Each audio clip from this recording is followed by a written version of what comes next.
بعد فقد قال الله تعالى في القرآن المجيد وفي فرقان الحميد. أعوذ بالله من الشيطان الرجيم. بسم الله الرحمن الرحيم. إنا نحن نزلنا الذكر وإنا له لحافظون. صدق الله العظيم. وقال النبي صلى الله عليه وسلم: خيركم من تعلم القرآن وعلمه، أو كما قال عليه الصلاة والسلام. وقال الله تعالى مخبرا وآمرا: إن الله وملائكته يصلون على النبي يا أيها الذين آمنوا صلوا عليه وسلموا تسليما. بلغ العلا بكماله، كشف الدجى بجماله، حسنت جميع خصاله. صلوا عليه. निगाह मुस्तफ़ा में क्या असर है, देखिए बदलती है हजारों की तकदीर, देखिए बलगल उला बिकमालिही, कशफ दुजा बिजमालिही, हसनत जमीअ ख़िसालिही। सल्लु अलैहि। मुझे कुछ मिले या ना मिले, मुहम्मद मिले, यानी वह शय जिसे अल्लाह मिले।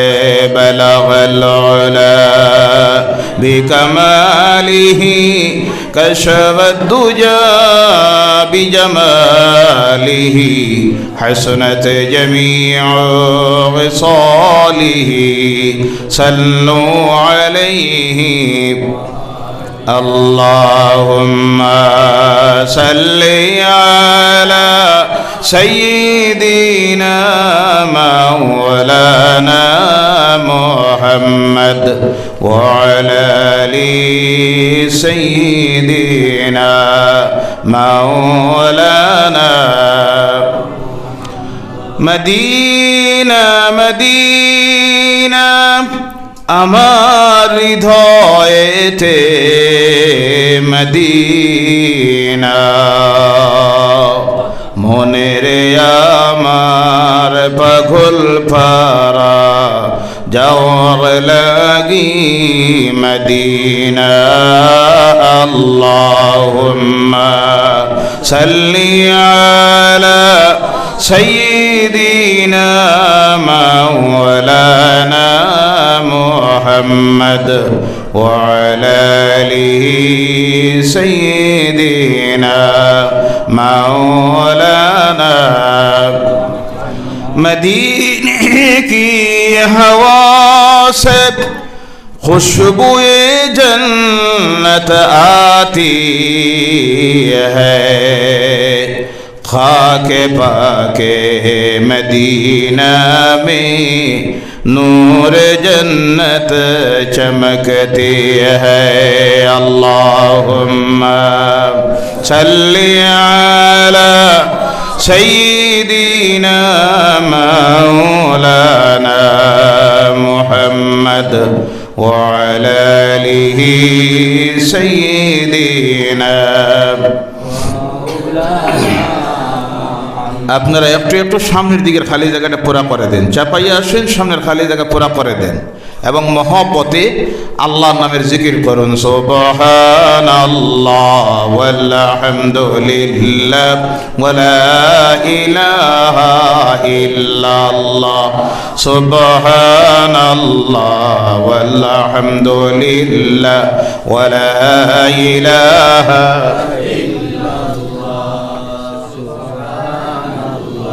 والحمد لله ولا إله إلا الله لا إله إلا الله محمد رسول الله صلى الله عليه وسلم।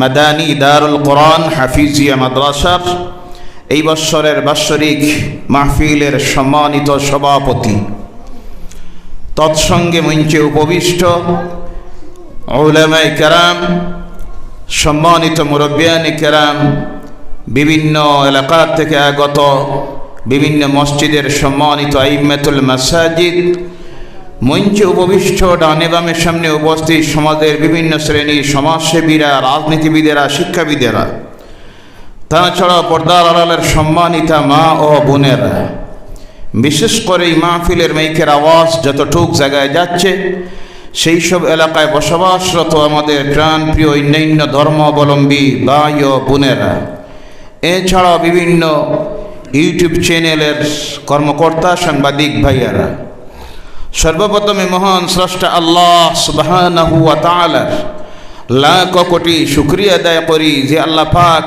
রব্বুল ইজ্জত পবিত্রতম শাবানুল মুবারকের মতো মাসের আজকের এই রাত্রিতে আল্লাহর কালাম কোরআনুল কারীমের খেদমতের এই দ্বীনি প্রতিষ্ঠানের বাৎসরিক মাহফিলে আল্লাহ পাক আমাদেরকে আসার এবং বলার এবং শোনার আয়োজক কমিটির, মাদ্রাসা পরিচালনা কমিটির কর্মকর্তা যারা, যাদের প্রচেষ্টায় আজকের এই মাহফিলের আয়োজন হয়েছে, যাদেরকে আল্লাহ পাক আয়োজন করার তৌফিক দিয়েছেন, আমাদেরকে আসার এবং বলার সুযোগ করে দিয়েছেন, শোনার সুযোগ করে দিয়েছেন।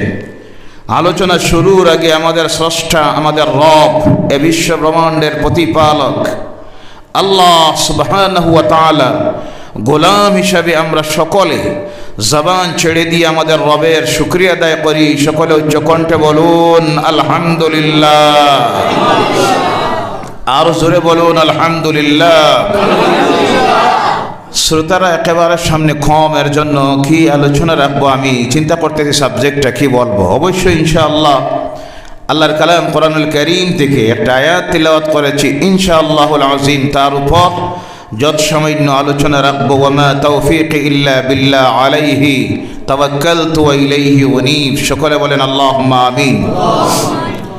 আমরা এখানে যেখানে এসে বসেছি আজকে, সেই ঘর হলো আল্লাহর কালাম কোরআনুল কারীমের খেদমতের ঘর। আলহামদুলিল্লাহ, আল্লাহ পাক রব্বুল ইজ্জত আমাদেরকে কি শুকরিয়া আল্লাহর আমরা আদায় করব। আজ থেকে কয়েক মাস আগে পৃথিবীর যে পরিস্থিতি, যে অবস্থা তৈরি হয়েছিল, আশা ছিল না আমরা আবার এইভাবে একত্রিত হয়ে এক মাহফিলে এসে বসবো, আল্লাহর কালাম থেকে আলোচনা করব, আলোচনা শুনবো। সেইভাবে পরিস্থিতি ছিল না এবং ফিরে আসবো এর আশাও ছিল না।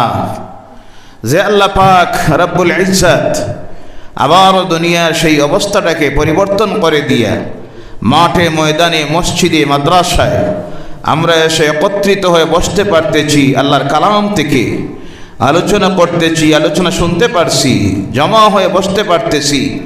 এই পরিবেশ যে আল্লাহ পাক তৈরি করে দিয়েছেন, গোলাম হিসাবে আবারও আমরা আমাদের রব আল্লাহ সুবহানাহু ওয়া তাআলার শুকরিয়া আদায় করি। বলুন আলহামদুলিল্লাহ।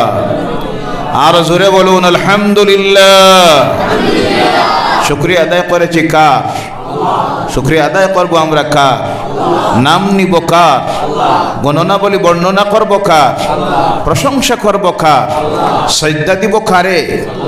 সেই মহান আল্লাহ সুবহানাহু ওয়া তাআলার কালাম কোরআনুল কারীম, যার মতো কোনো কিতাব কোনো কালে আল্লাহর জমিনে ছিল না, বর্তমানেও নাই, তা কিয়ামতের আগে আসাও সম্ভব আছে?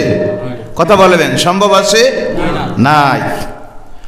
পৃথিবীতে অগণিত ধর্ম আছে। সংক্ষিপ্তভাবে ভূমিকায় কিছু কথা বলতেছি। পৃথিবীতে অগণিত ধর্ম আছে। সমস্ত ধর্মগুলি, একটা ধর্ম বাদ দিয়ে বাকি যত ধর্ম আছে সমস্ত ধর্ম হলো পৃথিবীর মানুষের তৈরি। কথা বোঝা যায়? একটা মাত্র ধর্ম যেটা দুনিয়ার কাহার তৈরি নয়, স্বয়ং আল্লাহ রাব্বুল আলামিনের মনোনীত দ্বীন ধর্ম, যার নাম হলো ইসলাম। বলেন সুবহানাল্লাহ। সেই কথা আল্লাহ পাক তার কালাম কোরআনুল কারীমের মধ্যে বলেছেন, বিসমিল্লাহির রহমানির রহিম, ইন্নাদ দীনা ইনদাল্লাহিল ইসলাম। বলো সুবহানাল্লাহ। আল্লাহর কাছে মনোনীত ধর্ম দিন একটাই, যার নাম জানা নাই আপনাদের? আওয়াজ করে বলেন, যার নাম ইসলাম। বলেন সুবহানাল্লাহ। বাকি সব ধর্ম, হিন্দু ধর্ম, বৌদ্ধ ধর্ম, জৈন ধর্ম, খ্রিস্টান ধর্ম, নাম বললে সময় লাগবে, সেদিকে আমি যাচ্ছি না। প্রত্যেকটা ধর্ম হলো পৃথিবীর মানুষ তৈরি। অনুরূপভাবে এই পৃথিবীর মধ্যে অগণিত ধর্ম প্রচারকরা এসেছেন, দুনিয়ার মানুষের সামনে ধর্ম প্রচার করে গেছেন। অনেক দার্শনিকরাও ছিলেন, কবিরা ছিলেন, সাহিত্যিকেরা ছিলেন, পৃথিবীর মানুষের কল্যাণের জন্য, পৃথিবীর মানুষকে শান্তি দেওয়ার জন্য, পৃথিবীর মানুষকে সুশৃঙ্খলভাবে শান্তিতে বসবাস করানোর জন্য তারা খেদমত করে করে গিয়েছেন। কিন্তু ওই যারা খেদমত করেছেন, ধর্মের প্রচার করেছেন, তাদের মধ্যে হলো আবার দুই প্রকার। কয় প্রকার? দুই প্রকার। এক শ্রেণী হলেন যারা তাদের নিজের মন মস্তিষ্কের চিন্তা দিয়ে দুনিয়ার মানুষের সামনে কথা বলেছেন। এইভাবে এক শ্রেণীর ধর্ম প্রচারকেরা আছেন। এক শ্রেণীর সমাজ সংস্কারকেরা ছিলেন, দার্শনিকরা ছিলেন, রাজনীতিবিদ ছিলেন, বৈজ্ঞানিকরা ছিলেন। তারা তাদের নিজের মন মস্তিষ্কের চিন্তা দিয়ে দুনিয়ার মানুষের কল্যাণে কথা বলে গেছেন। যেমন হলেন Karl Marx, Lenin, Alfred Darwin, মাও সেতুং, গৌতম বুদ্ধ। এইভাবে আর একটা বিশেষ শ্রেণী আছেন, তারাও পৃথিবীর মানুষের কল্যাণে কথা বলে গেছেন, ভালো ভালো কথা বলেছেন, কিন্তু তাদের কথাগুলি ছিল তাদের নিজের মন মস্তিষ্কের চিন্তার। একটা শ্রেণীর মানুষেরা এই দুনিয়ায় মানুষের কল্যাণের জন্য কথা বলে গেছেন, কাজ করে গেছেন। তারা আল্লাহর পক্ষ থেকে ছিলেন সিলেকশন প্রাপ্ত, যারা হলেন আল্লাহর নবীরা আর রাসূলেরা। বলো সুবহানাল্লাহ। তারা যে কথাগুলি বলে গেছেন পৃথিবীর মানুষের সামনে, একটা কথা তারা তাদের নিজের মন মস্তিষ্কের চিন্তা দিয়ে বলেন নাই, মন গড়া একটাও কথা তারা বলেন নাই। তারা যা বলেছেন স্বয়ং আল্লাহ রাব্বুল আলামিনের পক্ষ থেকে তাদের প্রতি যা নির্দেশনা দেওয়া হতো তা তারা দুনিয়ার মানুষের সামনে বলে গেছেন, যার নাম হলো ওহী। যার নাম, কথা বলবেন, যার নাম। আপনাদের কথা বুঝতে অসুবিধা হয় নাকি? এমনি তো শ্রোতারা কম, আর যদি আপনারা নড়াচড়া কিছু আওয়াজ না দেন তাহলে তো আলোচনা করা যাবে না। আপনারা সহযোগিতা দিবেন, রাজি আছেন তো? আল্লাহ যেন তৌফিক দিয়ে সকলে বলেন আল্লাহুম্মা আমিন। তারা যা বলেছেন একটাও তাদের মন গড়া কথা নয়, সব আল্লাহর পক্ষ থেকে জিবরাইল মারফত ওহী আসত এবং তারা তা দুনিয়ার মানুষের সামনে বলে গেছেন। অনুরূপভাবে দুনিয়ায় ধর্মগ্রন্থ দুই প্রকার। কয় প্রকার? দুই প্রকার। কিছু সংখ্যক ধর্মগ্রন্থ আছে, যেমন হল রামায়ণ, মহাভারত, বেদ, পুরাণ, গীতা, মনু, পিপিটক, জিন্দাবেস্তা, গ্রন্থ সাহিব, নাম বললে শেষ হবে না। এইভাবে অগণিত ধর্মগ্রন্থ বর্তমান পৃথিবীর মধ্যে আছে। জেনে রাখবেন, সমস্ত এই ধর্মগ্রন্থগুলি দুনিয়ার মানুষের নিজের হাতের তৈরি, দুনিয়ার মানুষের লেখা ধর্মগ্রন্থ।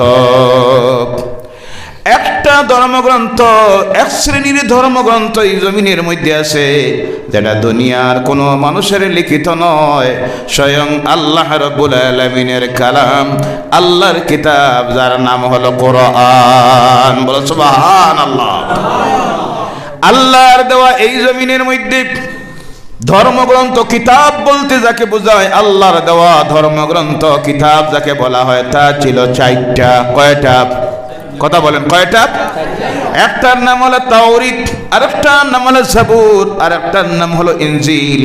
আর দুনিয়ার মানুষের জন্য আল্লাহর পক্ষ থেকে সর্বশ্রেষ্ঠ ধর্মগ্রন্থ এসেছে, কমপ্লিট ধর্মগ্রন্থ, তার নাম হলো কোরআনুল কারীম। বলো সুবহানাল্লাহ। কয়টা কিতাব? কয়টা? ছোট ছোট আরো আল্লাহ কিছু কিতাব দিয়েছিলেন, যাকে কোরআনের ভাষায় কিতাব বলা হয় না, যাকে বলা হয় সহিফা। কি বলা হয়? আল্লাহ কোরআনুল কারীমে সেই কথা উল্লেখ করতেছেন, সুহুফি ইব্রাহিম ওয়া মূসা। বলো সুবহানাল্লাহ। আমি ইব্রাহিমকে, মুসাকে দিয়েছিলাম সহিফা, মানে ছোট ছোট কিতাব যেগুলি, তাকে কোরআনের ভাষায় বলা হয় সহিফা। কিতাব আসলো কয়টা? 4টা। কয়টা? বর্তমান পৃথিবীতে আল্লাহর দেওয়া মাত্র একটা কিতাব আছে, বাকি 3টার কোনো অস্তিত্বই নাই। নবীরা চলে গেছেন, যাওয়ার পরে তার অনুসারীরা তাদের ইচ্ছা মতো সেই কিতাবগুলিকে বিকৃত করে দিয়েছে, তাদের ইচ্ছা মতো তারা যেটা পছন্দ হয়েছে রাখছে, কোনোটাকে তারা বাদ দিয়েছে।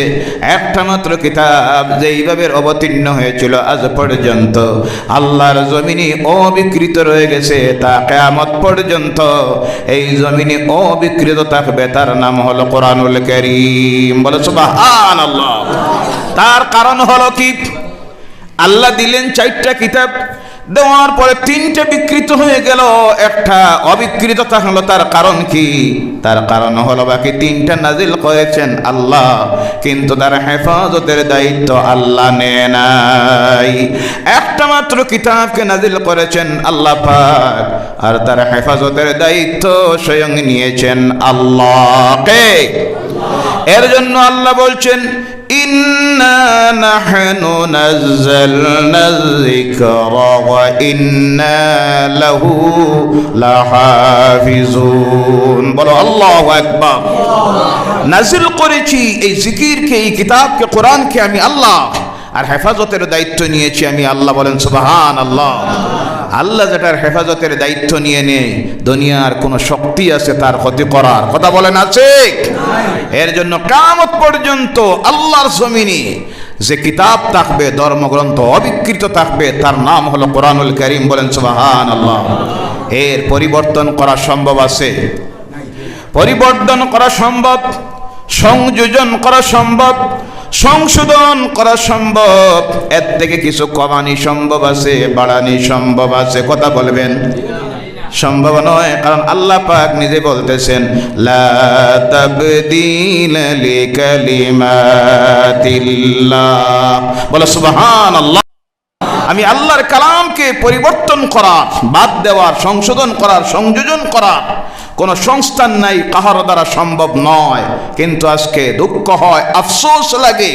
আজ থেকে কয়েকদিন আগে আপনারা দেখেছেন সোশ্যাল মিডিয়ার মাধ্যমে ওয়াসিম রিজভী নামের এক বিশেষ একটা রাজনৈতিক দলের দালাল এবং নেতা সুপ্রিম কোর্টে রিট পিটিশন দাখিল করেছে আমার আল্লাহর কালাম কোরআনুল কারীম থেকে 26টা আয়াত বাদ দেওয়ার জন্য। বলেন নাউযুবিল্লাহ। আর জোরে বলেন নাউযুবিল্লাহ। এটা সম্ভব আছে? কথা বলেন। সম্ভব নয়। সে বলেছে এই 26টা আয়াত নাকি পৃথিবীতে উগ্রবাদকে বাড়াইয়ে দিতেছে। বলেন নাউযুবিল্লাহি মিন যালিক। বর্তমান পৃথিবীর সন্ত্রাসবাদের মূল হলো এই কোরআনের 26টি আয়াত। নাউযুবিল্লাহ বললেন না? কোরআনুল কারীমে আমরা চ্যালেঞ্জ দিয়ে বলি, একটা আয়াত কেউ বাইর করে দেখাতে পারবে না। আল্লাহর কালাম কোরআনুল কারীমের মধ্যে উগ্রবাদের শিক্ষা দিয়েছে, সন্ত্রাসবাদের শিক্ষা দিয়েছে, হিংসা বিদ্বেষের শিক্ষা দিয়েছে। আল্লাহর কালাম কোরআন জমিনে এসেছে উগ্রপন্থাকে নির্মূল করে দেওয়ার জন্য। বলো সুবহানাল্লাহ। সন্ত্রাসবাদকে নির্মূল করার জন্য এসেছে আল্লাহর কালাম কোরআন। বলেন সুবহানাল্লাহ। সাম্প্রদায়িকতাকে নির্মূল করে দেওয়ার জন্য এসেছে আল্লাহর কালাম কোরআন। এই কোরআন পৃথিবীতে এসেছে পৃথিবীর মানব জাতিকে শান্তি দেওয়ার জন্য। বলো সুবহানাল্লাহ। এবং দুনিয়ার মানুষ যত রোগে আক্রান্ত হয় সমস্ত রোগ থেকে পৃথিবীর মানুষকে বাঁচানোর জন্য এসেছে কোরআন। এর জন্য আল্লাহ রাব্বুল আলামিন বলছেন, ওয়া নুনাজ্জিলু মিনাল কুরআনি মা হুয়া শিফাউন ওয়া রাহমাতুন লিল মুমিনিন। বলো আল্লাহু আকবার। নাযিল করেছি আমি আল্লাহ এই কোরআনুল কারীম, আর এর মধ্যে দিয়েছি দুনিয়ার মানুষের জন্য ঔষধ। বলে সুবহানাল্লাহ। কিসের ঔষধ? কোন রোগের ঔষধ? আমরা মনে মনে ভাবতে পারি জ্বরের ঔষধ, মাথা ব্যথার ঔষধ, ডায়াবেটিসের ঔষধ, প্রেশারের ঔষধ, কিডনি রোগের ঔষধ। এটা তো স্বাভাবিক রোগ, একটা মানব বডির পার্সোনালি একজন মানুষের রোগ। কোন রোগের জন্য ঔষধ? পৃথিবী থেকে আল্লাহর নাফরমানি দূরীভূত করে দেওয়ার জন্য, পৃথিবী থেকে সাম্প্রদায়িকতাকে দূরীভূত করে দেওয়ার জন্য, জাতি ভেদাভেদ দূরীভূত করে দেওয়ার জন্য, হিংসা বিদ্বেষ দূরীভূত করে দেওয়ার জন্য, মানুষের মৌলিক অধিকার প্রতিষ্ঠিত করার জন্য, একটা মানুষকে প্রকৃত মানুষ হিসাবে মানবতার শিক্ষা দেওয়ার জন্য, ভ্রাতৃত্ববোধের শিক্ষা দেওয়ার জন্য, উগ্রবাদকে নির্মূল করে দিয়া শান্তির পরিবেশ তৈরি করে দেওয়ার ঔষধ একমাত্র দিতে পারে আল্লাহর কালাম কোরআনুল কারীম। বলো সুবহানাল্লাহ। আর ওয়া রাহমাতাল লিল মুমিনিন, মুমিনদের জন্য এর মধ্যে দিয়েছি শান্তি। বলেন সুবহানাল্লাহ। শান্তি কার জন্য? যারা আল্লাহ মানবে, তার রাসূল মানবে, আর এই কোরআনকে মানবে, আল্লাহ বলছেন তাদের জন্য দিয়েছি শান্তি। সুবহানাল্লাহ বললেন না? কিন্তু আজকে সবচেয়ে অশান্তিতে আমরা যারা কোরআন মেনেছি, কথা ঠিক কি না ভাইয়ারা আমার? সেই আলোচনায় পরে যাব। আগে আলোচনায় যাই। আল্লাহ পাক বলেছেন এর হেফাজতের দায়িত্ব আমি নিয়েছি। আল্লাহ কেমন করে হেফাজত করেন দেখেন। আল্লাহ রাব্বুল আলামিন দেখলেন এই কোরআনের হেফাজতের জন্য এমন একটা জায়গা খোঁজানির প্রয়োজন। দুনিয়ার যদি কোনো আলমিরার ভিতরে রাখা হয় তাহলে হেফাজত নষ্ট হয়ে যাওয়ার সম্ভাবনা আছে না না? কথা বলেন। যদি গডরেজের ভিতরে রাখা হয় যে কোনো সময় সেখানে নষ্ট হওয়ার সম্ভাবনা আছে। ফ্রিজের ভিতরে যদি রাখা হয় নষ্ট হওয়ার যে কোনো সময় আশঙ্কা আছে। এর জন্য আল্লাহ রাব্বুল আলামিন হেফাজতের জন্য এমন একটা জায়গাকে সিলেকশন দিলেন যেটা হলো মানব দেহের সবচেয়ে মূল্যবান অঙ্গ, যার নাম হলো কলব। বলো সুবহানাল্লাহ। কোনটা? কলব। কোনটা? হৃদয়, হার্ট।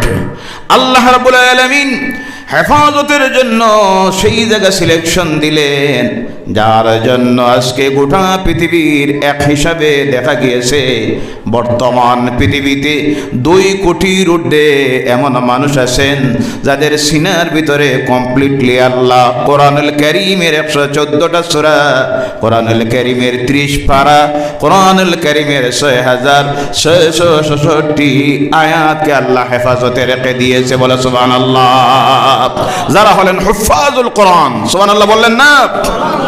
দুনিয়ায় এমন ইতিহাস কেউ তৈরি করতে পারে নাই। যত ধর্মগ্রন্থগুলি আছে বাহির করুন আর চ্যালেঞ্জ দিয়ে বলুন, এমনকি একটা মানুষ খুঁজাইয়ে বাইরে করতে পারবে তার ধর্মগ্রন্থের ফার্স্ট টু লাস্ট তেলাওয়াত করবে, সম্ভব আছে? কথা বলেন। কিন্তু আল্লাহ পাক এই জমিনের মধ্যে এমন একটা মানুষ তৈরি করে রেখে দিয়েছেন, জিন্দা কোরআন আল্লাহ বানাইয়া রেখে দিয়েছেন, যারা যদি বসে মাগরিবের পর আর তেলাওয়াত শুরু করে বিসমিল্লাহির রহমানির রহিম আলহামদুলিল্লাহি রাব্বিল আলামিন, এই তেলাওয়াত করে করে সকাল ফজরের বাদ পর্যন্ত একই জায়গায় বসে বসে আল্লাহর কালাম কোরআনুল কারীমের সর্বশেষ সূরা সূরা নাসের মিনাল জিন্নাতি ওয়ান নাস পর্যন্ত একই বসে বসা অবস্থায় অনর্গল পড়ে যাইতে পারে, আসেনি না না? বলো সুবহানাল্লাহ। হেফাজতের দায়িত্ব নিয়েছেন কে? কথা বলেন কে? আল্লাহ হেফাজত কেমনে করেন কয়েকটা মাত্র উদাহরণ আপনাদের সামনে তুলে ধরতেছি। আজ থেকে 1971 ইংরেজির ঘটনা। কত ইংরেজি? 1971 ইংরেজির ঘটনা। সৌদি সরকারের নিয়ম হলো যে সমস্ত মানুষেরা হজের মধ্যে যায়, যাওয়ার পরে ফিরে আসার সময় তাদেরকে উপহার স্বরূপ সৌদি সরকারের পক্ষ থেকে এক জিলদ আল্লাহর কালাম কোরআনুল কারীম উপহার দেওয়া হয়। কি দেওয়া হয়? উপহার। 371 জন যাত্রী নিয়ে জিদ্দা বিমানবন্দর থেকে ইন্দোনেশিয়ার একটা বিমান রওনা করেছে। কোন দেশের? ইন্দোনেশিয়ার একটা বিমান রওনা করেছে। 371 জন যাত্রী নিয়ে জিদ্দা বিমানবন্দর থেকে, যেখানে বিমানটা গিয়ে তার গন্তব্যস্থলে পৌঁছতে গিয়ে সময় লাগে 18 ঘন্টা। কত ঘন্টা? আর রাস্তায় আল্লাহর হুকুম হলো, কোন সময় এমন ঘটনা ঘটে না, কিন্তু সম্ভবত আল্লাহ নিদর্শন নজির আমাদের সামনে রাখার জন্য রাস্তায় বিমানের যান্ত্রিক গোলযোগ দেখা দিল, বিমান দুর্ঘটনায় পড়ল। 371 জন হজ যাত্রীর ইন্তেকাল হয়ে গেল, শাহাদাতের মওত হয়ে গেল। বলুন সুবহানাল্লাহ। গভীর জঙ্গলের ভিতরে বিমান ধ্বংসস্তূপ পড়েছে। এবার অনুসন্ধান চালানি হয়, বিমান কেন দুর্ঘটনায় পড়লো তার অনুসন্ধান করে বাইর করার জন্য। অনুসন্ধানকারী দল সেখানে গিয়ে যখন পৌঁছেছেন বিমানের ব্ল্যাক বক্স কালেকশন করার জন্য, সেই জায়গায় গিয়ে পৌঁছেছেন। যখন বিমান দুর্ঘটনায় পড়ে কোনো মানুষ তো বাঁচা সম্ভব হয় না, মানুষের বডির পরিচয় পাওয়া সম্ভব হয় না, তখন কিন্তু তারা গভীর জঙ্গলের ভিতরে গিয়ে নামলো।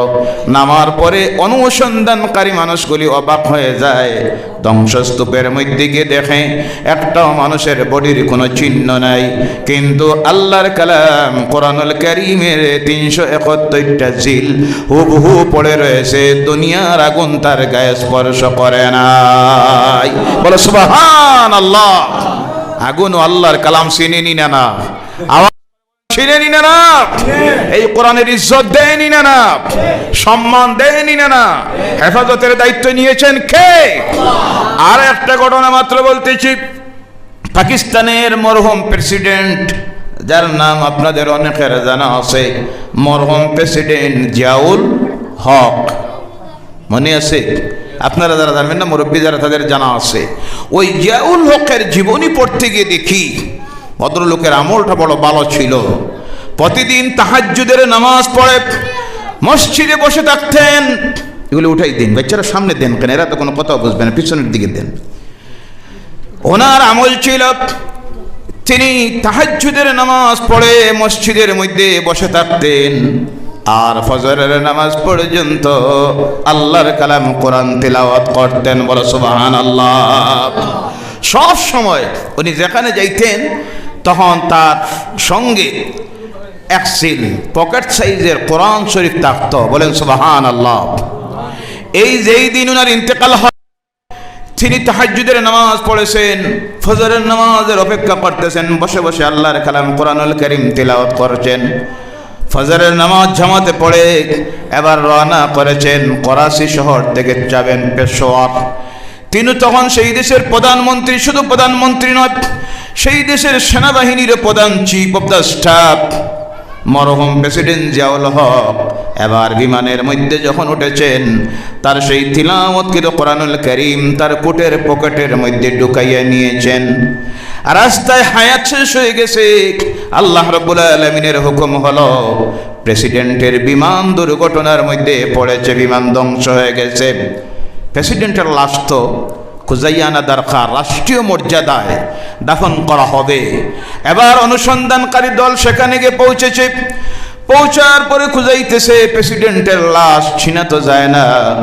তখন আর একজন সামরিক বাহিনীর অফিসার বলল, আমি ঘটনাস্থলে গেলে প্রেসিডেন্টের লাশ বাইরে করতে পারব, কারণ আমি জানি এই প্রেসিডেন্টের শরীরের সঙ্গে সর্বক্ষণ থাকে আল্লাহর কালাম কোরআনুল কারীমের এক জিল। বলো সুবহানাল্লাহ। সঙ্গে সঙ্গে ধ্বংসস্তূপ সরানি হয়। সরাইতে গিয়ে দেখা যায় একটা মানুষের বডির কোনো চিহ্ন নাই, শুধু আছে এই গর্দনার হাড়, আর ওই হাড়ের মধ্যে ঝুলানো রয়ে গেছে আল্লাহর কালাম কোরআনুল কারীম। দুনিয়ার আগুন তাদের স্পর্শ করে নাই। বলো সুবহানাল্লাহ, সুবহানাল্লাহ। হেফাজতের দায়িত্ব নিয়েছেন কে? আল্লাহ হেফাজত করলেন দুনিয়ার আগুন থেকে। অনুরূপ ভাবে আল্লাহ হেফাজত করেন কিভাবে? যাদের সিনার ভিতরে আল্লাহর কালাম কোরআনুল কারীম ঢুকে যায়। কয়েক প্রকার মানুষের বডির জন্য আল্লাহর নির্দেশ হলো, আমার মাটি, এই মানুষগুলিকে যখন তোমার নিচে চাপা দেওয়া হবে, আমি আল্লাহ হারাম করে দিলাম এদের বডিটা তুমি নষ্ট করিও না। এর মধ্যে এক শ্রেণীর মানুষ হলেন যাদের হৃদয়ে আছে আল্লাহর কালাম কোরআন। বলো সুবহানাল্লাহ। যারা হলেন হুফাজুল কোরআন, এদের বডিটাকে আল্লাহ মাটির জন্য হারাম করে দিয়েছে। বলেন সুবহানাল্লাহ। এই কোরআনের দাম আছে না? এই কোরআন কার কালাম? মক্কায় যখন কোরআন নাজিল হওয়া শুরু হলো, মক্কার মানুষ মনে মনে ভাবত মুহাম্মদ সাল্লাল্লাহু আলাইহি সাল্লাম রাত্রিতে তিনি নিজে নিজে বানান, আর দিনের বেলায় মানুষের কাছে গিয়ে বলেন এটা আল্লাহর পক্ষ থেকে নাজিল হয়েছে। বলেন নাউযুবিল্লাহ। হযরত ওমর ইবনুল খাত্তাব রাদিয়াল্লাহু তাআলা আনহু বলছেন, একদিন আমি রাস্তা দিয়ে রওনা করেছি, তখন ইসলাম গ্রহণ করেন নাই। আমি দেখি মুহাম্মদ সাল্লাল্লাহু আলাইহি সাল্লাম রাস্তার কিনারায় নামাজের মধ্যে দাঁড়িয়ে গেছেন। বলেন সুবহানাল্লাহ। কিসের মধ্যে? তাহলে বোঝা গেল নামাজের সময় যেখানে হয় সেখানে নামাজ আদায় করতে হয়। জানা আছে? জি, আমরা আদায় করি, আমরা করি। এক একজন তো আমরা এমন আছি 4 ওয়াক্তের 5 ওয়াক্তের নামাজ কাজা হয়ে যায়, আসেনি না? আল্লাহ রাসূল সাল্লাল্লাহু আলাইহি সাল্লাম নামাজের মধ্যে দাঁড়িয়ে গেছেন। হযরত ওমর ইবনুল খাত্তাব রাদিয়াল্লাহু তাআলা আনহু বলছেন, মুহাম্মদ সাল্লাল্লাহু আলাইহি সাল্লামের আবৃত্তির তিলাওয়াতের আওয়াজ আমার কানের মধ্যে যখন আসলো, আমি ভাবলাম তিনি কি বলেন একটু শুনে যাই। তিনি আমাকে দেখেন নাই, আমি ওনার পিছনে গিয়ে দাঁড়াইয়া গেছি। দাঁড়িয়ে যখন তিলাওয়াত ওনার আবৃত্তি আমি শুনি, আমার মনের মধ্যে প্রশ্ন জাগলো, মুহাম্মদ সাল্লাল্লাহু আলাইহি সাল্লাম খুব বড় একজন কবি, কবি না হইলে এইভাবে কথা বলা সম্ভব নয়। আমার জবান দিয়ে আমি বলি নাই, যেমনি আমার অন্তরের মধ্যে এই কথাটা এসেছে, মুহাম্মদ সাল্লাল্লাহু আলাইহি সাল্লাম আমার মনের ভিতরের এই কথার জবাব নামাজের মধ্যে দিয়ে দিলেন। বলো সুবহানাল্লাহ। সঙ্গে সঙ্গে আল্লাহ রাসূল তিলাওয়াত করলেন, ওয়ামা হুয়া বিকাউলি শাইরিন কালিলাম মা তাযাক্কারুন। বলো সুবহানাল্লাহ। আল্লাহ রাসূল সাল্লাল্লাহু আলাইহি ওয়াসাল্লাম শুনো শাইর নয়। আবার আমার মনের মধ্যে আসলো মুহাম্মদ সাল্লাল্লাহু আলাইহি ওয়াসাল্লাম সম্ভবত কোন গণক। মুহাম্মদ সাল্লাল্লাহু আলাইহি সাল্লাম কোন গণক। ওমা হুয়া বিকাউলি শাইরিন কালিলাম মা তুমিনুন। বলো সুবহানাল্লাহ। এটা কোনো কবির কথা নয়, এটা কোনো কবির কথা নয়। আমি যখন বললাম মনে মনে এটা কবির কথা, তিনি জবাব দিলেন এটা কোনো কবির কথা নয়, কিন্তু তোমরা কম সংখ্যক মানুষ তা বিশ্বাস করো। আমার মনে আসলো তাহলে তিনি তো গণক ছাড়া কিছু নয়। বলেন নাউযুবিল্লাহ। যেমনি আমার মনের মধ্যে আসলো তিনি মনে হয় গণক, গণক ছাড়া এমন কথা বলতে পারবেন না। সঙ্গে সঙ্গে আমার সেই কথার জবাব নামাজের মধ্যে দিয়ে দিলেন। বলো সুবহানাল্লাহ। সঙ্গে সঙ্গে তিনি আবার নামাজের মধ্যে তিলাওয়াত করে দিলেন, ওয়ামা হুয়া বিকাউলি কাহিনিন কালিলাম মা তাযাক্কারুন। বলো সুবহানাল্লাহ। এটা কোনো গণকের কথা নয়। হযরত ওমর রাদিয়াল্লাহু তাআলা আনহু বলছেন, তখন আমার মনে প্রশ্ন জাগলো, এটা যদি কবির কথাও না হয়, গণকের কথাও যদি না হয়, এটা কি? এই কথা যখন আমার মনে এসেছে, আমি কোনো মুখ দিয়ে প্রকাশ করি নাই। মুহাম্মদ সাল্লাল্লাহু আলাইহি সাল্লাম সেই কথার জবাব নামাজের মধ্যে দিয়ে দিলেন। বলো সুবহানাল্লাহ। সঙ্গে সঙ্গে তিনি নামাজের মধ্যে তিলাওয়াত করে দিলেন। এটা কি তোমরা জানো না? তানজিলুম মির রাব্বিল আলামিন। বলো সুবহানাল্লাহ। এটা নাজিলকৃত তোমার রব আল্লাহর পক্ষ থেকে নাজিলকৃত। বলো সুবহানাল্লাহ। তারা সমালোচনা শুরু করলো, কোরআন যখন নাজিল হলো, কোরআন কোন ভাষায় নাজিল হলো? কথা বলেন, কোন ভাষায়? আরবি ভাষায়। কোন ভাষায়? আরবি ভাষায়। এর আগে আরবি ভাষা পৃথিবীতে ছিল কি না? জি, চিন্তায় পড়ছেন আপনারা? এর আগে আরবি ভাষা পৃথিবীতে ছিল, বলো সুবহানাল্লাহ। আল্লাহ কেন আরবিতে নাজিল করলেন? কারণ হলো আল্লাহর পছন্দনীয় ভাষা হলো আরবি। জান্নাতীদের ভাষা হবে কোনটা? বেহেশতের ভাষা কোনটা? পরকালের ভাষা কোনটা? কবরের ভাষা কোনটা? তাহলে আরবি কিছু জানার শিকার দরকার আছে নি না? না ভাইয়ারা আমার, কোরআন যেমনি আরবিতে নাজিল হলো, এক শ্রেণীর মানুষ বর্তমান পৃথিবীতে আছে যাদের ভাষা সম্পর্কে জ্ঞান না থাকার কারণে, গোটা বিশ্ব সম্পর্কে জ্ঞান না থাকার কারণে তারা ভাবে আরবিটা হলো বিশেষ একটা জাতি ধর্মাবলম্বীদের ভাষা, মুসলমানদের ভাষা। বলেন নাউজুবিল্লাহ। আরবিটা শুধু মুসলমানদের ভাষা নয়, বর্তমান পৃথিবীর 27টা রাষ্ট্রের জনগণের রাষ্ট্রীয় ভাষা, তাদের মাতৃভাষা হলো আরবি। কোন ভাষা? যেমন হলো ইসরায়েল, ইসরায়েলের অধিকাংশ মানুষের ধর্ম হলো এহুদি। তারা কোন ধর্মাবলম্বী? এহুদি ধর্মাবলম্বী, কিন্তু তাদের ভাষা কোনটা? আরবি। তাহলে বোঝা গেল আরবিটা মুসলমানদের ভাষা নয়। কথা বুঝতেছেন আপনারা? কিন্তু এক শ্রেণীর মূর্খরা, যাদের বিশ্ব সম্পর্কে জ্ঞান নাই, তারা আজকে বলে বিশেষ একটা ধর্ম অবলম্বীদের ভাষা হলো আরবি, এর জন্য সরকারি পয়সা দিয়ে আরবি শিখানি হবে। নাউজুবিল্লাহ বললেন না? এই সব মূর্খদের যদি জ্ঞান থাকতো, আবার সরকারি টাকায় আসামি পড়ানি হয়, আসেনি না? না। আসামি ভাষা পৃথিবীর কোন দেশে চলে? বাংলাদেশ আছে? কথা বলবেন আছে?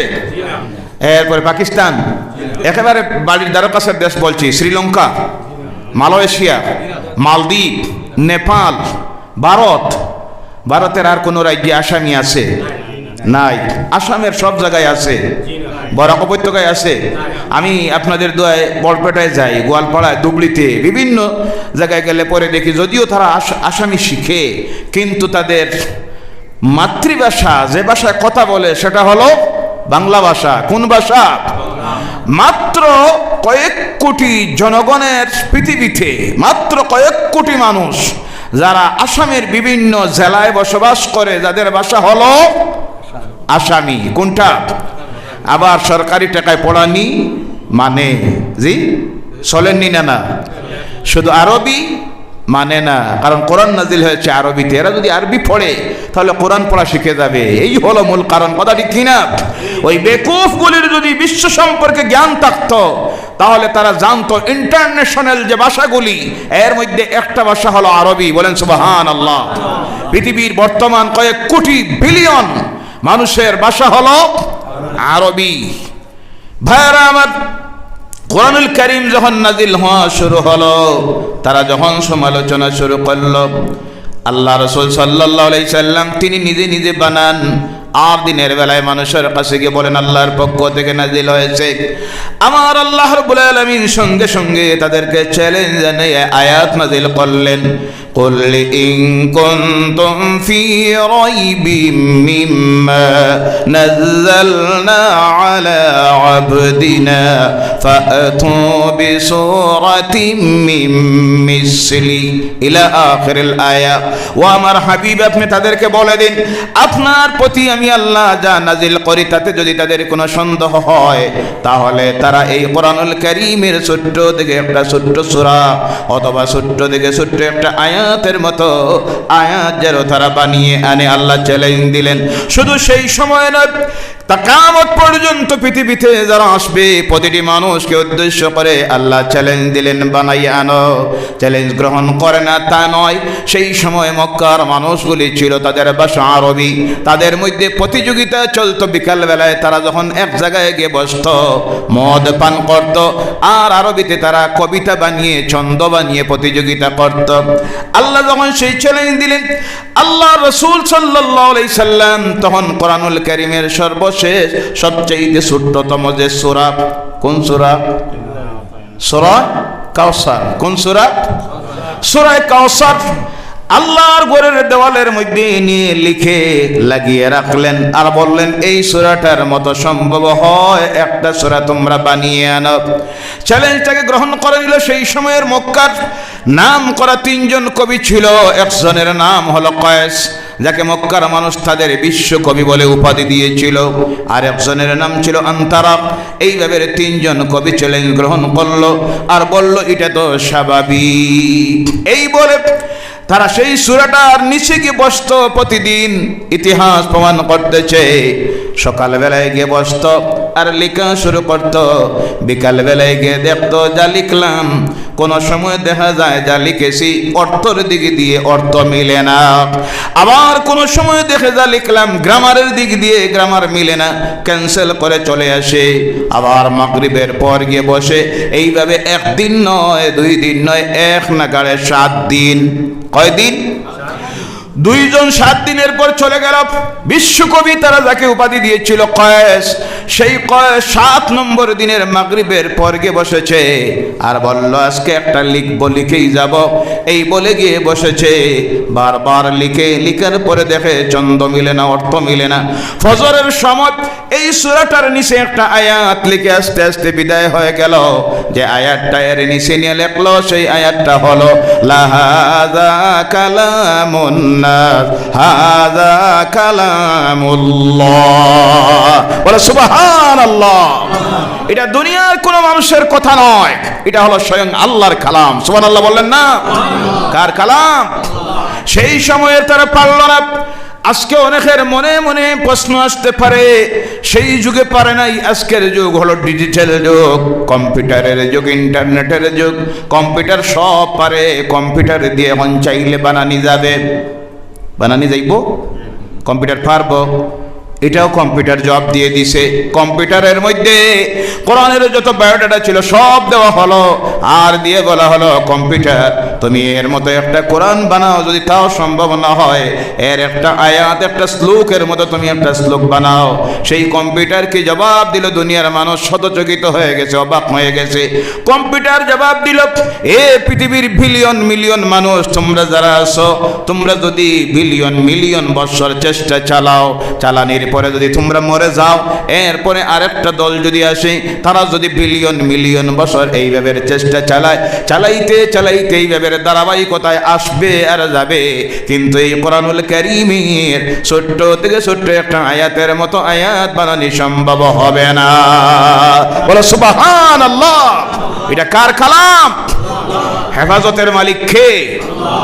ভাইরা আমার, এর জন্য আমি বলে থাকি আজকে যারা এই কোরআনের বিরোধিতা করতেছে, কোরআনকে বন্ধ করে দিতে চায়, তারা মনে মনে ভাবতেছে কোরআনের যদি পড়াশোনা বন্ধ করে দেই, প্রেস বন্ধ করে দেই, তাহলে এই জমিন থেকে কোরআন মিটানি যাবে। মিটানি সম্ভব আছে? কথা বলেন আছে? সর্বকালে তারা কোরআনের বিরোধিতা করতে একটা শ্রেণী ছিল, কারণ তারা জানে ইসলামের প্রচার 3টা জিনিসের আকর্ষণে হয়েছে। কয়টা? 3টা জিনিসের আকর্ষণে ইসলামের প্রচার এই পৃথিবীতে হয়েছে। 1 নম্বরে হলো আল্লাহর কালাম কোরআনুল কারীম, আর 2 নম্বরে আল্লাহর রাসূল সাল্লাল্লাহু আলাইহি ওয়াসাল্লামের জীবন চরিত্র আদর্শ, আর 3 নম্বরে আল্লাহ রাসূলের সাহাবী যারা ছিলেন এদের জীবন চরিত্র আদর্শ দেখে পৃথিবীর পথহারা মানুষ আল্লাহর দ্বীন গ্রহণ করেছে। বলে সুবহানাল্লাহ। যার জন্য আজকে তারা 3টা জিনিসের বিরুদ্ধে উঠে পড়ে লেগেছে। 1 নম্বরে হলো কোরআন। কোনটা? কোরআন। কারণ তারা দেখতেছে আধুনিক বিশ্বের শিক্ষিত মানুষ যারা, তারা আজকে আল্লাহর দ্বীনের দিকে ধাবিত হয়ে গেছে, পঙ্গপালের মতো আল্লাহর দ্বীন গ্রহণ করতেছে। বলেন সুবহানাল্লাহ। এর জ্বলন্ত প্রমাণ বর্তমান আমেরিকা, যে আমেরিকা হলো পৃথিবীর মুসলমানের সর্বকালের দুশ্মনদের দেশ। সবচেয়ে বেশি পৃথিবীর মুসলমানকে আজকে জ্বালা যন্ত্রণা যারা দিয়েছে, হাজার হাজার মুসলমান, নিরপরাধ মুসলমানকে মারেছে এবং মারতেছে। বর্তমান আফগানিস্তানে, বর্তমান ইয়েমেনে, বর্তমান সিরিয়ায়, আরো বিভিন্ন জায়গায় এই সেই আমেরিকার গড়ে আজকে ইসলামের আগুন জ্বলে গেছে। বলে সুবহানাল্লাহ। যার প্রমাণ একটা সমীক্ষায় দেখা গেছে সেই দেশের মানুষগুলি, ইউরোপ আমেরিকার মানুষ শিক্ষিত সমাজ, তারা আজকে দেখতেছে এই পৃথিবীতে যে ধর্মগুলি আছে তারা রিসার্চ করতেছে, পড়তেছে, পড়ে গিয়ে দেখতেছে মানুষ তৈরি ধর্মগুলি বেকার, এর মধ্যে কিছুই নাই। ধর্মগ্রন্থগুলি পড়ে পড়ে তারা দেখতেছে এর মধ্যে বর্তমান আধুনিক ডিজিটাল বিশ্বে কিছু পাওয়া সম্ভব নয়। তাই তারা এখন কোরআন পড়া শুরু করে দিছে। আর পড়া শুরু করার কারণে এক সমীক্ষায় দেখা গিয়েছে বর্তমানে আমেরিকায় প্রতি বছর নাই করে 1 লক্ষের ঊর্ধ্বে মানুষ খ্রিস্টান ধর্ম ত্যাগ করে আল্লাহর দ্বীন ইসলাম গ্রহণ করা শুরু করে দিয়েছে। বলো সুবহানাল্লাহ। এর কারণে তাদের সবচেয়ে বড় চিন্তা ঢুকছে এটাকে ঠেকানি যায় কেমনে। তখন তারা বিশ্বজুড়ে অপপ্রচার করতেছে বর্তমান পৃথিবীর সবচেয়ে বড় সমস্যা হলো সন্ত্রাসবাদ, আর এই সন্ত্রাসবাদের মূল হলো বলেন নাউযুবিল্লাহ। আর বর্তমান পৃথিবীর সমস্ত সমস্যার মূল মুহাম্মদ সাল্লাল্লাহু আলাইহি সাল্লাম বলেন নাউযুবিল্লাহি মিন যালিক। গোটা বিশ্বজুড়ে ইসলাম আর কোরআন আর মুসলমানদের বিরুদ্ধে আজকে তারা অপপ্রচার শুরু করেছে। কারণ তারা দেখতেছে তাদের দেশের একটা সমীক্ষা রিপোর্ট বলতেছে 2030 ইংরেজি, কত ইংরেজি? 2030 ইংরেজিতে ইউরোপ আমেরিকার প্রধান ধর্ম হয়ে যাবে ইসলাম। বলেন যেভাবে ইসলামের জোয়ার আসতেছে ইউরোপ আমেরিকায়, তারা দেখতেছে 2030 ইংরেজি নাগাদ এই ইউরোপ আমেরিকার বর্তমান সংখ্যালঘু জনগোষ্ঠী যারা মুসলমান তারা সংখ্যাগরিষ্ঠ জাতি হয়ে যাবে। বলে সুবহানাল্লাহ। আর ওই চিন্তার মেডিসিন আমাদের এই রাজ্যেও কিছু নাপাকরা আছে, তাদের ব্রেইনে ঢুকছে নি না? কথা বলেন, আসেনি না? তারা আজকে বলতেছে সরকারি টাকায় কোরআন পড়ানি হবে। নাউযুবিল্লাহ বললেন না? সরকারের টাকা, এটা কি কোনো নেতা মন্ত্রীর বাপের টাকা? জি, সরকার যে টাকা খরচ করে জনগণের পিছনে, এটা টাকা কার? জনগণের। কার? জনগণের। আমরা বুঝি না। আমার সমাজের মানুষের অবস্থাটা বড় মারাত্মক। আমি অনেক সময় বলে থাকি যে আমার যে ক্ষুদ্র অভিজ্ঞতায় আমি দেখেছি এখন পর্যন্ত পৃথিবীর সবচেয়ে বোকা মানুষগুলি বসবাস করে ভারতবর্ষে। কোন দেশে? ভারতবর্ষে। কারণ বাংলাদেশে আপনাদের দোয়া যায়, আর সৌদি আরবে আপনাদের দোয়া প্রতি বছর একবার যায়। গেলে পৃথিবীর বিভিন্ন দেশের মানুষের সঙ্গে যখন দেখা হয়, কথাবার্তা হয়, তখন আমি বুঝি সবচেয়ে বোকা মানুষ এখনো ভারতবর্ষে। কোন দেশে? দেখবেন যেমন গেল লকডাউন। কোনটা? লকডাউনের সময় কিছু ফ্রি চাউল পাইছে। কি পাইছে? চাউল পাইছে। আসেনি না? কোনোটায় গড় একটা পাইছে, কেউ চাউলের কার্ড পাইছে, কোনোটায় সিলিন্ডার একটা পাইছে। পাওয়ার পরে দেখবেন খুশিতে কি পরিমাণ খুশি, মাশাআল্লাহ আলহামদুলিল্লাহ, কি যে পাইলাম। আসেনি না? জি, নিমকার আমি করতে পারতাম না, কি পরিমাণ নিমকারাম। আরে পাওয়ার পরে এই পরিমাণ খুশি, কয় জিন্দিগিতে যা পাইছি না লকডাউনে পাইলাম। নাউযুবিল্লাহ বললেন না? তো আমি অনেক সময় বলি এগুলি হলো বেড়া ছাগলের পাল। বেড়া ছাগল চিনেন আপনারা? দেখছেন বেড়া ছাগল কোনো সময়? জি, বেড়া ছাগলের সামনে গিয়া এক নেতা বক্তব্য দিতেছে। নেতা বক্তব্য দিতে গিয়ে বলছে, এবং আর যদি আমি নির্বাচিত হই, আমার দল যদি ক্ষমতায় যায়, তাহলে এই বেড়া ছাগল তোমাদের প্রত্যেককে একটা শীতের সময় ফ্রি শীতের চাদর দেওয়া হবে। কি দেওয়া হবে? যেমনে শুনছে বেড়া ছাগলের পাল তো খুশিতে একেবারে গাছের আগায় উঠার চেষ্টা করতেছে। একটু জ্ঞান ছিল একটা বেড়া ছাগলের। সে বলল, এত নাচিয়া লাভ নাই, খুশি হইয়া লাভ নাই, ধৈর্য ধরো, আমার একটা কথা শোনো। বলে, তোমার কি আর রয়েছে বাকি? বলে, আমার কথাটা শোনো। কি শুনি আপনারা এত খুশি হইলা? বলে, খুশি হইলাম আমাদেরকে শীতের সময় একটা ফ্রি শীতের চাদর দিবে। কি দিবে?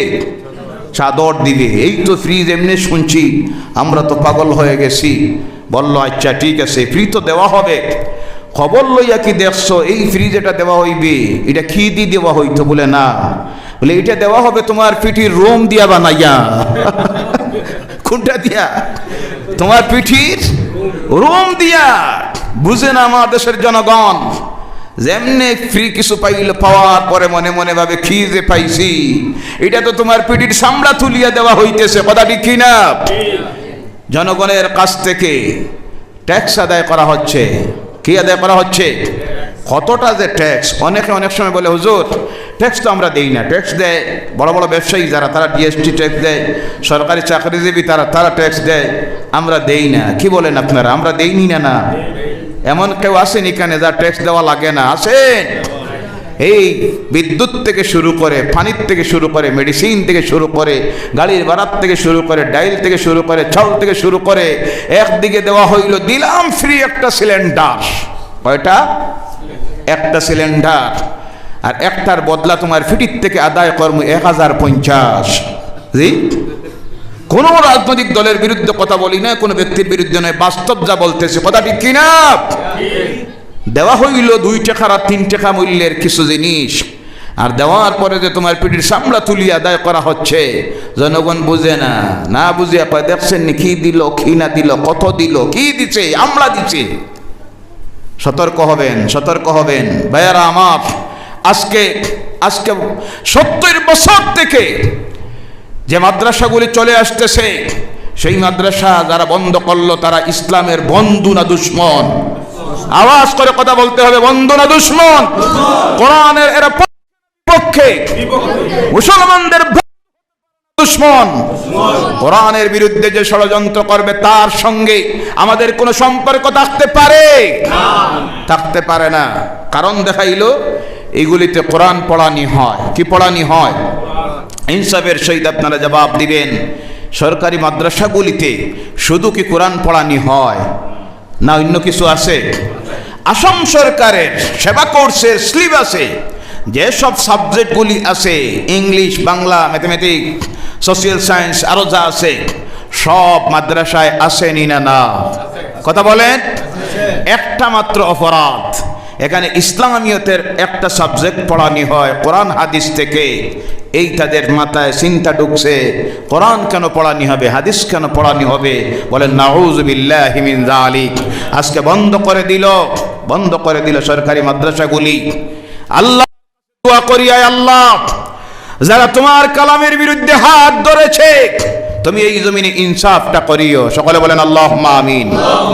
আমরা কাহার বিরুদ্ধে নই, কিন্তু ইসলামের বিরুদ্ধে কেউ যদি কথা বলে, কোরআনের বিরুদ্ধে কেউ যদি কোনো কাজ করে, আমরা তাদের বিপক্ষে না পক্ষে? কারণ আমার ইমানে হাত দিয়েছে, আমার কলিজায় হাত দিয়েছে। আমার কাছে দুনিয়ার সবকিছুর চাইতে বড় হলো আমার ইমান। কোনটা? আমার ইমান। ভাইয়ারা আমার, এরপর বলা হচ্ছে এই যে বেসরকারি মাদ্রাসাগুলি, বলা হচ্ছে আগামীতে এইগুলিও আবার রেজিস্ট্রেশন নিতে হবে, জেনারেল এডুকেশন ঢুকাইতে হবে, মানে অস্তিত্ব আর এগুলিরও রাখবে না, সেই হুঁশিয়ারি আমাদেরকে দিতেছে। আল্লাহর কাছে আমরা দোয়া করি, আল্লাহ তুমি তো সেই আল্লাহ, তুমি তো ফেরাউনকে কন্ট্রোল দিতে পেরেছ, তুমি তো নমরুদ ধরতে পেরেছ, কারুনকে ধরতে পেরেছ, সাদ্দাতকে ধরেছ, আবু জেহেলকে বিদায় করেছ, উতবাকে বিদায় করে দিয়েছ, নমরুদকে বিদায় করেছ। আল্লাহ তোমার দরবারে আমরা আরজ রাখি, যারা আজকে আমরা অসহায়, আমরা মাজলুম, তোমার কাছে দোয়া রাখি, যারা তোমার কালামের বিরুদ্ধে হাত ধরেছে, তোমার কুদরতের কাহারিয়তের হাত দিয়ে আল্লাহ এদেরকে তুমি একটাবার ধরে নাও। সকলে বলেন আল্লাহুম্মা আমিন। ভাইরা আমার, আল্লাহ রাব্বুল আলামিনের কালাম কোরআনুল কারীম এবার নাযিল হওয়া শুরু হলো। কোরআনের আকর্ষণে পৃথিবীর মানুষ কিভাবে আল্লাহর দ্বীন গ্রহণ করলো তার একটা প্রমাণ আপনাদের সামনে দেই। কোরআনের যতই বিরোধিতা করা হয়, ইসলামের যতই বিরোধিতা করা হয়, জেনে রাখবেন ইসলামের লস হয় না, লাভ হয়। বলো সুবহানাল্লাহ। যার প্রমাণ মক্কার জমিনে হজের মৌসুম এসে গেছে, পৃথিবীর বিভিন্ন প্রান্ত থেকে মানুষ আসতেছে। আবু জেহেল দেখলো এই সময়ে, এটা মারাত্মক সময়, বিভিন্ন দেশ থেকে মানুষ আসার পর আমার বাতিজার সামনে গিয়ে যদি হাজির হয়ে যায়, আমার বাতিজার গলার আওয়াজ এত সুন্দর, বলেন সুবহানাল্লাহ, এত সুন্দর সুন্দর কথাগুলি বলে, এটা শোনার পরে আমার বাতিজার কথা শুনি মানুষ তার বাপদাদার ধর্ম ত্যাগ করে মুহাম্মদের প্রচারিত দিন গ্রহণ করে নিবে। বলে সুবহানাল্লাহ। কি করা যায়, মানুষকে কেমনি আটকানি যায়?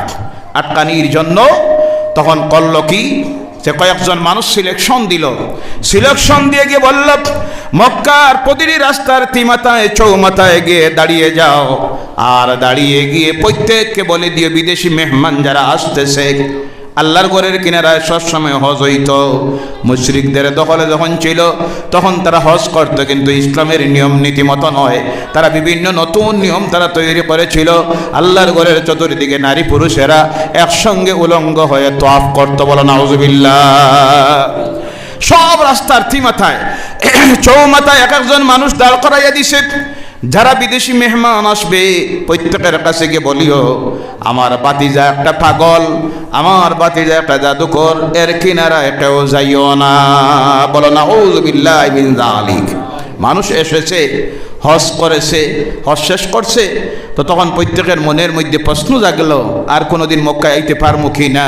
শুনলাম কি একজন পাগল আছে, কি একজন জাদুকর আছে, একটাবার দেখে যাই। বলো সুবহানাল্লাহ। আল্লাহ রসুল একাকী এইসব মানুষের কাছে দাওয়াত পৌঁছাইয়া দেওয়া সম্ভব ছিল? জি, পৌঁছাইয়া দেওয়াইলো। আল্লাহ তার দিনের দাওয়াত দেওয়াইলো দিনের দুশমন আবু জেহেল দিয়া। বলো সুবহানাল্লাহ। সবসময় মানুষের একটা খেয়াল থাকে, আগ্রহ থাকে পাগল দেখার। কি দেখার? পাগল দেখার। এখন যদি রাস্তা দিয়ে একটা পাগল রওনা হয়, দেখবেন কিছু মানুষ করে করে ওই আটে আসেনি না। তো সেই সময় মক্কার যারা গেছে তারা ভাবলো আর কোনোদিন আসতে পারবো কিনা, এই পাগলটা কোন জায়গায় একটা বার দেখে যায়। সেই সময় আল্লাহর হাবিব সাল্লাল্লাহু আলাইহি ওয়াসাল্লাম নিজের বাবার ঘর আব্দুল্লাহর ঘর, যারা হজে গিয়েছেন দেখেছেন, সাফা থেকে মারওয়া আর মারওয়া থেকে সাফায় যখন সাই করবেন, পূর্ব দিকে দেখবেন একটা দরজা আছে, যে দরজার নাম হলো বাবুন নবী সাল্লাল্লাহু আলাইহি ওয়াসাল্লাম। ওই দরজা দিয়ে বাইর হলে আপনি সামান্য জায়গা আগে গেলে গিয়ে দেখবেন একটা লাইব্রেরি। বর্তমান সৌদি সরকার লাইব্রেরি বানিয়ে সংরক্ষণ করে রেখেছে। এই ঘরটা হলো আল্লাহ রসুলের জন্মের ঘর। আল্লাহর হাবিব সাল্লাল্লাহু আলাইহি সাল্লাম এই ঘরের বারান্দার মধ্যে দাঁড়িয়ে আল্লাহর কালাম কোরআনুল কারীম তিলাওয়াত করতেছেন। বলো সুবহানাল্লাহ। কোরআন এমন এক কিতাব, আল্লাহ কোরআনের একটা বিশেষ মুজিজা দিয়েছেন। যখন মানুষ পড়ে ততই মজা লাগে। লাগেনি না? কথা বলেন, লাগেনি না? বুঝে পড়ক মজা লাগে, না বুঝে পড়ক মজা লাগে। পড়া জানে না যখন তিলাওয়াত শুনে মজা লাগেনি না? কিন্তু আমাদের লাগে না। তার কারণ হলো আমরা এখন পর্যন্ত এই নিয়ামতের মূল্য বুঝি নাই। যার কারণে দেখবেন ওই তো আসতেছে সামনে রমজানুল মুবারকের মাস। বলো সুবহানাল্লাহ। কোন মাস? রমজানের মাস। কোন মাস? খবর পাইয়া খুশি না নারাজ? কথা বলেন, খুশি না নারাজ? অনেক মনে হয় নারাজ, জবাব দেন না। খুশি না নারাজ? অনেক নারাজ আছে। অনেক যেমনি খবর পায় মনে মনে চিন্তা করে, আল্লাহ গত বছর তো লকডাউনে যান বাঁচলো, এই বছর কি যে হইতো। নাউজুবিল্লাহ বলেন, নাউজুবিল্লাহ। মুমিনের জন্য খুশির মাস, 12টা মাসের মধ্যে যে মাসটা খুশির মাস সেটা হলো রমজান। সুবহানাল্লাহ। বরকতের মাস, ফজিলতের মাস, সওয়াবের মাস, রহমতের মাস, মাগফিরাতের মাস, নাজাতের মাস। বলো সুবহানাল্লাহ। গত বছর লস করলাম আমরা, অনেক লস করেছি। তারাবির নামাজ জামাতে পড়তে পারি নাই, জামাতে পড়তে পারি নাই। জুমার নামাজ জামাতে পড়তে পারি নাই। ঈদের নামাজ খোলা ময়দানে গিয়ে পড়তে পারি নাই। লাভ হয়েছে না লস হয়েছে? তাহলে এবার নিয়ত করুন, এই রমজানে সেই লসটাকে যেন কভার দিতে পারি, বেশি বেশি করে নফল ইবাদত করতে পারি, দান খয়রাত করতে পারি, কোরআন তিলাওয়াত করতে পারি। আল্লাহ যেন তৌফিক দেয়। সকলে বলেন আল্লাহুম্মা আমিন। বলতেছিলাম এর মর্যাদা, মসজিদ ফজিলত, সওয়াব এখন পর্যন্ত আমরা বুঝতে পারি নাই। যার কারণে দেখবেন বিভিন্ন মসজিদে যখন প্রস্তাব দেওয়া হয়, এবছর হবে খতম তেরাবি। কোন তেরাবি? অনেকে তখন বলে যে বর্তমান সময়টা বড় গরমের দিন। কোন দিন? কাজ কামের দিন। যদি খতম তেরাবি লাগাইন মানুষ পাওয়া যাইতো না। আসেনি না? এইভাবে কমেন্ট করার। নাউজুবিল্লাহ বললেন না? কি সুযোগ, কি সুযোগ আল্লাহ করে দিল। আমি কোরআন তিলাওয়াত জানি না, কি সুযোগ আল্লাহ করে দিল। রমজানের মাসের মাত্র প্রতিদিন সূরা তারাবিতে লাগে 20 মিনিট। কত মিনিট? আর কোরআন খতম তারাবি যদি হয় লাগে 30 মিনিট। কত মিনিট? প্রতিদিন যদি 30টা মিনিট সময় দিতে পারি, 30 দিনে কমপ্লিট আল্লাহর কালাম কোরআন তিলাওয়াত শোনা আমার হয়ে যাবে। বলো সুবহানাল্লাহ। পড়লে যতটুক সওয়াব, শুনলেও কম না বেশ? কথা বলবেন, কম না বেশ? সাহায্য করলেও সমান না কম? আমরা এর মর্যাদা বুঝি নাই। যদি বুঝতাম তাহলে দেখবেন আল্লাহর ঘরের কিনারায় যখন কোরআনুল কারীমের তিলাওয়াত করা হয় তারাবির নামাজে, সেই সময় সেখানে সময় লাগে 3.5 ঘন্টা। বলো সুবহানাল্লাহ। কত সময়? মুক্তদি পাওয়া যাইব? জি কি বলেন আপনারা, পাওয়া যাইব? আমরা এখানে 3.5 ঘন্টা হইলে আমার মনে হয় শুধু ইমাম ছাড়া আর কেউ থাকতো না। কথা ঠিক কিনা?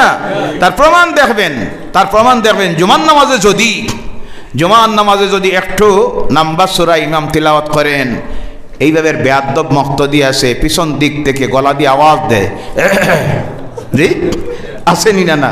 মানে ইমাম সাহেব এত নাম বাখানে তাড়াতাড়ি শেষ করেন, আমার টাইম নেই, যাই থ্যাঙ্কিয়া নাউজুবিল্লাহ বললেন না? কেউ যদি ইমামকে সতর্ক করার জন্য, মাসলা জেনে রাখেন, ইমামকে সতর্ক করার জন্য এইভাবে গলা দিয়ে যদি আওয়াজ দেয়, নামাজ বাতিল, নামাজ শেষ। আমরা তো মসজিদে ঢুকতে চাই না। আমাদের সমাজের মানুষের অভ্যাস হলো মসজিদে ঢুকতে চায় না, ঢুকতে দেরি আর বাইর হইতে তাড়াতাড়ি।